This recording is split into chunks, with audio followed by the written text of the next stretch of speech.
जय हिंद साथियों, कल हम लोग क्लास 10 सब्जेक्ट में एक्सरसाइज 13.1 का बेसिक पढ़े थे।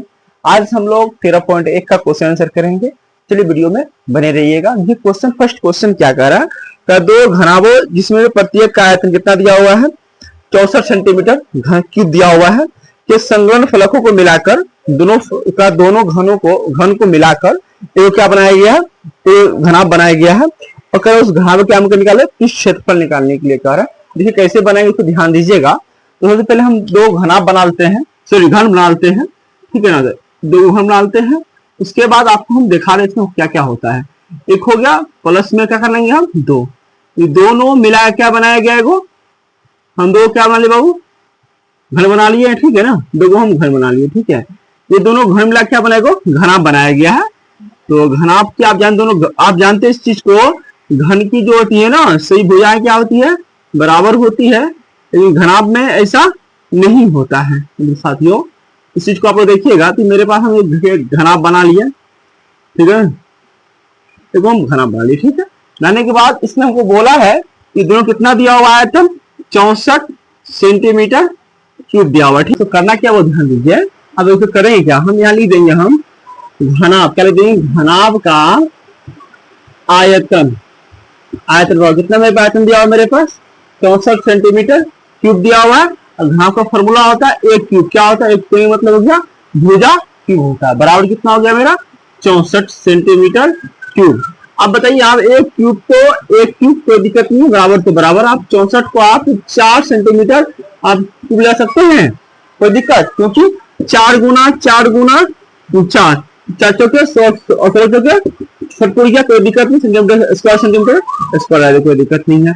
अब ये क्या हो गया आपका, इस क्यूब से क्यूब कट जाएगा, क्या होता है आपका एक कितना बच गया 4 सेंटीमीटर, हाँ बच गया, समझे, कोई दिक्कत। अब ये 4 का क्या निकल गया आपको, ये आपको निकल गया भुजा, किसका भुजा, घन की भुजा। अब घन की कितनी भुजा निकली, एक भुजा कितना है 4, का मतलब 4 हो गई। अब देखिए यहाँ पे दो मिला क्या बनाया गया था, घनाभ बनाया गया था भैया, ये भी 4 ये भी 4, तो घनाभ की लंबाई कितनी हो जाएगी 8 हो जाएगी, इसकी और चौड़ाई और ऊंचाई इसकी सेम रह जाएगी। तो लिखेंगे अब क्या, तो अब क्या बोलेंगे, घनाभ का लंबाई रिप्रेजेंट करते हैं हम लोग एल से, कितना हो गया मेरे पास 4 सेंटीमीटर प्लस के 4 सेंटीमीटर, कितना हो जाएगा आपका 8 सेंटीमीटर, ठीक है। उसके बाद घनाभ का क्या चौड़ाई किसे रिप्रेजेंट करते हैं हम लोग स्मॉल बी से, कितना इसका हो जाएगा, इसका 4 सेंटीमीटर हो जाएगा। उसके बाद क्या हो जाएगा, घनाभ का ऊंचाई कितना, इसको किससे रिप्रेजेंट करते हैं मालूम आप लोग को, एस से, कितना हो जाएगा इसका ये भी 4 हो जाएगा, ठीक है। हम क्या निकाला घनाभ का कुछ क्षेत्रफल, तो क्या लिखेंगे, तो घनाभ का वक्र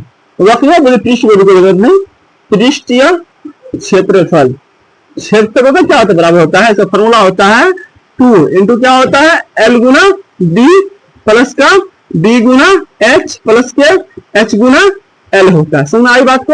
अब देखिए मेरे पास 2 तो 2, L कितना है मेरे पास 8 दिया हुआ है, इंटू तो इंटू, D कितना है मेरे पास 4 है, प्लस तो प्लस, D कितना है मेरे पास 4, H कितना है मेरे पास फिर ये 4 दिया हुआ है, प्लस तो प्लस, H मेरे पास 4, L कितना है मेरे पास 8 दिया हुआ, कोई दिक्कत नहीं है, गुणा कीजिए 2 ठीक है ना, 8 चौके 32 प्लस तो प्लस 4 चौके 16 प्लस तो प्लस 8 चौके 32, ठीक है, कोई दिक्कत नहीं है। अब ये कर लीजिए, तो आपका ये कितना हो जाएगा वो ध्यान दिखिएगा।